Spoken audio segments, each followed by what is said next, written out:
Hi guys, and welcome to the channel. Hillbilly Military Modeling here, and this video is a continuation of our current project, which is our M4A3 Sherman with the 105mm Howitzer by Tamiya in 1/35 scale. In this video we'll be painting the main vehicle. Here's where we left it in the last video.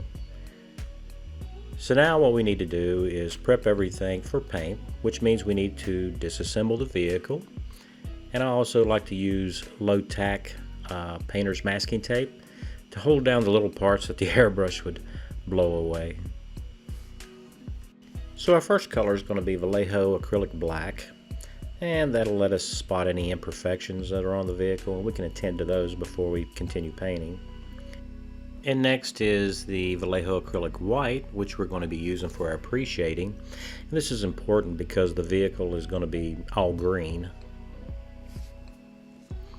What I like to do is protect the bore of the barrel there. I'd like for it to remain black, so I'll roll up this piece of paper here, and we're going to insert that into the barrel. And as we spray the vehicle, that will maintain the color inside the bore.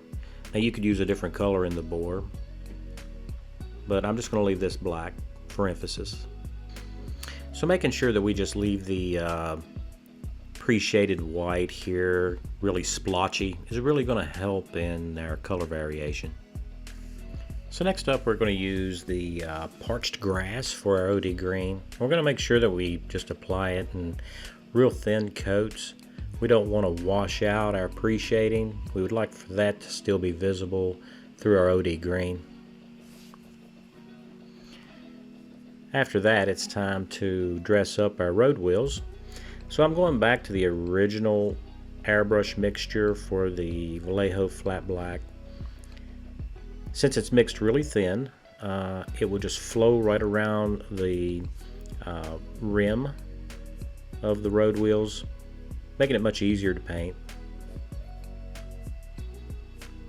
Now, depending upon the consistency and thickness of the paint, you may have to apply a second coat, but it goes really quick.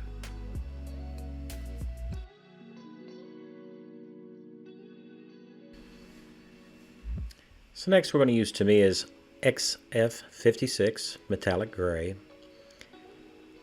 and this is going to simulate the wear areas on our drive sprocket. And it's important to do that because the tracks are going to rub off and wear off all the paint. And I like using this metallic gray color because it's not real bright. It doesn't make it look like say a chrome bumper on a 56 Buick. So So we're just going to concentrate on the areas where the tracks are going to make contact with the sprockets. Also, our idler has no rubber on it. It is just a steel wheel. And so we're going to use the same metallic gray and paint that up. And make sure that you get the edge of the idler as well, because this is where the guide teeth on the tracks of the Sherman are going to rub.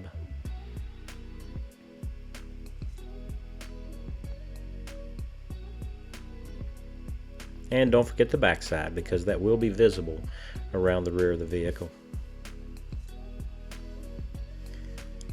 Next I'm going to use this Vallejo acrylic panzer gray and a little bit of flow medium, which will extend the drying time on our acrylic paint as well. And we're going to paint up all the metal portions of the tools.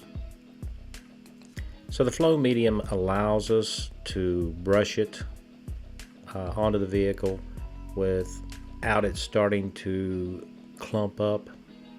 And acrylics dry really fast, so it's important that you retard that drying as much as you can. Now I chose Panzer Gray because I'm getting away from the absolute black look, because worn metal and use tools that still have paint on them. The black's going to fade. And Panzer Gray is a really dark color, so I think it suits itself really well for this type of application.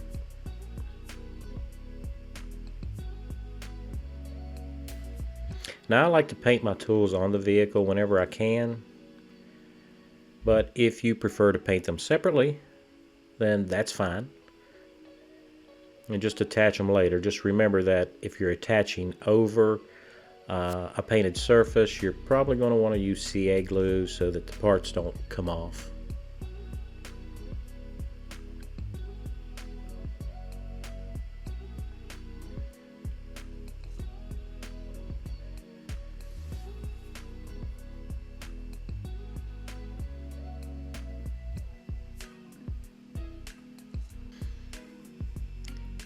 Next, I'm going to take that same Panzer Gray and I'm going to add some white to it.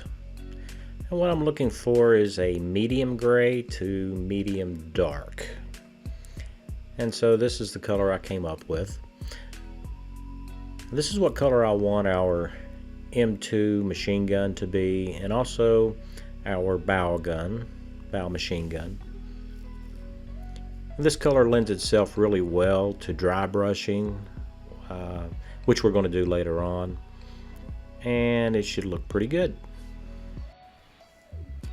Model Master's acrylic wood is a really great color to lay down the base color for our wooden parts on our tools, and I really like using this paint. It is really smooth. It's really nice. It works really good. Now, in truth, you can probably use any other color that's like a light sand or maybe even German dark yellow and get the same effect with it. But what we're using it for here is just the very base color, and we're going to go back over that and apply some wood grain. But we do need to be really sure that this acrylic is completely dry before we start the next step. Here I've placed some burnt umber artist oil paint on a piece of cardboard so that it'll drain away the linseed oil. And we're going to use Testors enamel thinner after we've let this oil paint set for quite a while. I usually let it set for 3 to 4 hours to soak up as much of that linseed oil as possible. And the enamel thinner we're going to use as a carrier, and it'll do two things for us. It allows us to use these pigments, and it'll also disperse the remainder of the linseed oil. And what we're doing here is we just need to get the pigments onto the wooden parts.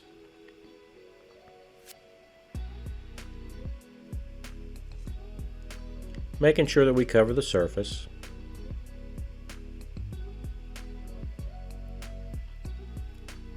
Now, because these pigments are kind of thick, you don't want to drag them. Sometimes you've got to stipple it a little bit.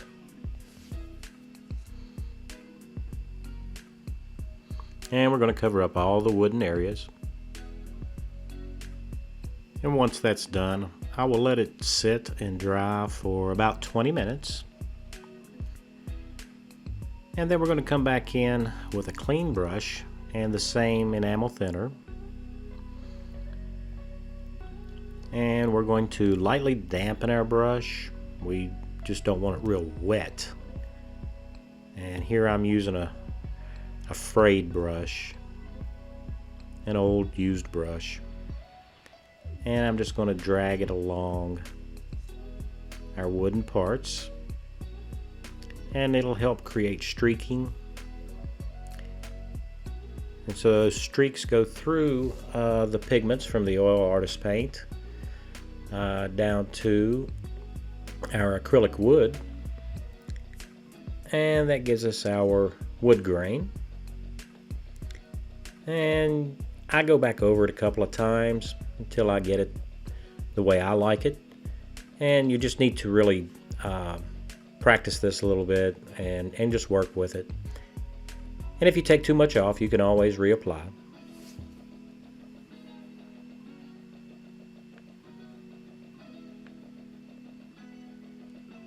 Now we're going to do some dry brushing, and I'm going to use this Tester's enamel flat steel to accomplish that. And I really like using this paint for this purpose. We're going to start off with our M2 machine gun. So we need to make sure that the enamel paint is mostly dabbed off of the brush. And I just start with the high areas. Just making sure that I get these edges on, say, the barrel, and then across the corners of the receiver. And then we'll just lightly go over it and highlight the other details that are on the firearm. Well, machine gun. And I think that's looking pretty good. We'll also do that to the bow gun. And using the same flat steel, we're going to go and paint up the wear areas on our tools. So I'll start with the face of the hammerhead. Those will be the brightest. And then we work on the shovel. Now here I've put some paper strips up underneath the tools. And if at all possible, if you can slide some paper up underneath it, that'll help you keep from making a mistake and damaging the paint on the vehicle. And if you get too much of the flat steel on there, the enamel, you can use enamel thinner and come back and clean it up.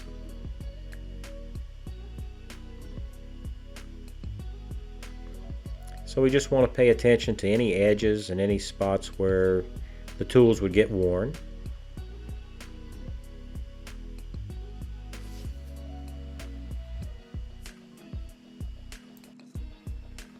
I'm going to use Tamiya XF56 metallic gray for our headlights because I don't want the headlights to be too shiny. Now if these headlights have been hollow with a clear lens, then we probably would have put chrome in the back inside it. But since they're molded in lenses, we're just going to use this metallic gray on them. Since we're doing lights, we're going to go ahead and use the XF7 by Tamiya, the flat red. And we're going to paint the top lens of our tail lights very, very carefully. It's really small, so just take your time with it. And then I'm going to take the Vallejo airbrush black and do the bottom lens. It's real thin, so it'll really flow into the bottom slot. Now if we get a little bit on the outside of the lens, we can just touch that up with the OD green. I've decided to use this Panzer gray after thinking about it for quite a while on these vision blocks on our commander's cupola. So I do thin it a little bit with some flow medium. And the detail is not real deeply impressed, so you got to be really careful with it. Just take your time with it. But I think the gray will be much better than using a black. So these are hard to paint, so take your time with these. And while we got the Panzer gray out, I decided to go ahead and coat our tow cable with it. Now after this tow cable dries, we will come back and dry brush over it with a little bit of the Tester's flat steel enamel. I decided to use this Model Masters Chrome Silver, and what we're going to do with that is just take and drop it into our spotlight. Unfortunately, I laid the turret down too soon, and I've got a little spot there that I need to clean up with a little bit of OD green. So we need a dark OD green for our ammo cans and some of our other accessories and stowage. So I thought I'd show you guys how to make that. Here I'm just using craft paints. I start with black, and then I'll put a drop of yellow in it. And we're just going to mix that up and see what we get. And I'll keep adding a drop. And it's starting to turn green for us. And a lot of people don't know that black and yellow makes olive drab. So you can get whatever shade that you want just by carefully adding it, and there it goes. And mixing it up. Now you want to try to stay away from adding white to lighten it up, because that'll turn it more gray. And I do add a little bit of flow medium to thin this craft paint out. And once we get the color we like, we're going to go ahead and use that to paint the ammo can on our 50 cal.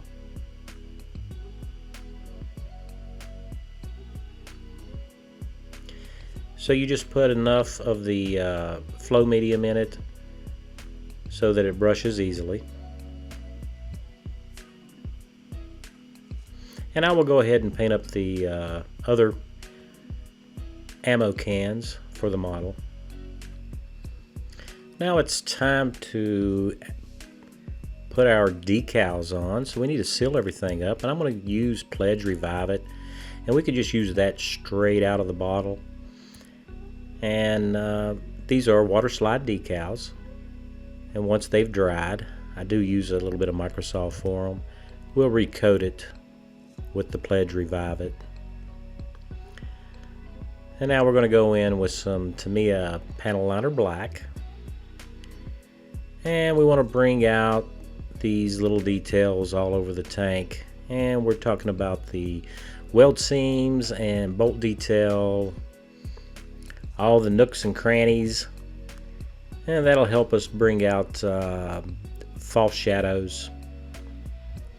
I think this is probably one of the most important steps that you can do on a model, because it helps emphasize the detail. Now you can use black panel liner or brown panel liner, or even gray, depending upon what color the vehicle is. The important thing here is that you take your time with it, and that you make sure that you emphasize all the details on the vehicle. This is probably the longest process for me. I just want to make sure that everything is unison. And after all of our panel liner has dried, we're going to take these testers enamel thinner, because the panel liner is an enamel base, and we can take and clean up anything that is out of place, anywhere where we've dropped it, and put spots where we just don't want them, and to trim up all the lines. Any areas where it flowed around too much and it's just too dark, we can just clean that right up. Now I take my time doing this. Usually it's about a 2-day process for me, because I like to walk away from the model and come back with fresh eyes and look at it and see what I've missed. Because if you seal this in, you're pretty much stuck with it unless you overpaint it. The panel liner emphasizes all the little details, the casting numbers, the weld beads, and just all the little details. We even use it on the machine gun. Helps bring out the detail and darken shadows. So I think it looks pretty good. On to the next step. I've decided that black tracks is too dark, so I'm going to use this Panzer Gray and mix it up for the airbrush, and we're going to spray our tracks. As you can see here, it better represents used rubber tracks than just the stark black. And then I go ahead and add a little white to it to lighten it up. And what I'm going to do there is we're going to use a sponge and come in on the raised surfaces of the rubber track pads. And I'm just blotting on the lighter gray. Now you can do this with a paintbrush if you like. But what we're trying to represent here is that these pads are going to be more worn where they're in more contact with the ground, if that makes sense to you.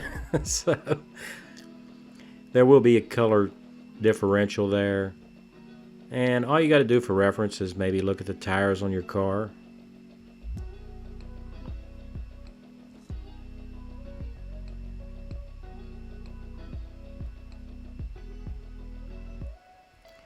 Yeah, I think that looks much better.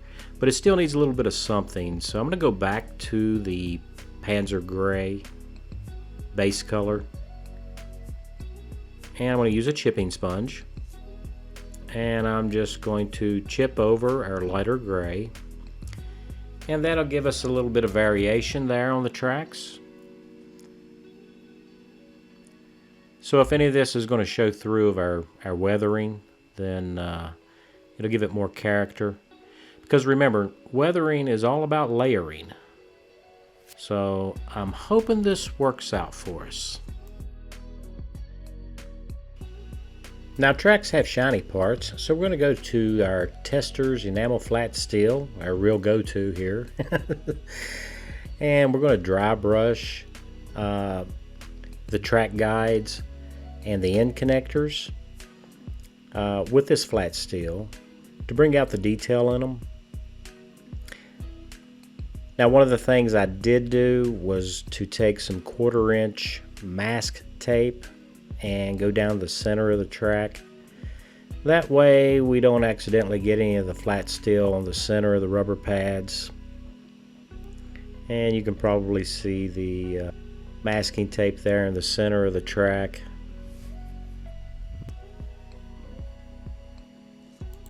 We've got a lot to do left on this vehicle, but we won't be able to do it in this video, and that will wrap it up for this one. But our next video, we'll be doing some chipping on the main vehicle, and we also have to paint up our tank commander. That'll be interesting. And we've got a lot of stowage to paint and to chip and to get ready for the weathering process. And you're not going to want to miss that. A big thank you to all of my subscribers. I really appreciate your support. If you're not a subscriber, but you like what you see in these videos, why not subscribe and hit that notification bell so you won't miss out when I post a new video. If you like this video, do me a little favor, guys, and hit that like button. As always, feel free to leave me a comment in the comment section. I would love to hear from you. So stay safe, and I will see you in the next video.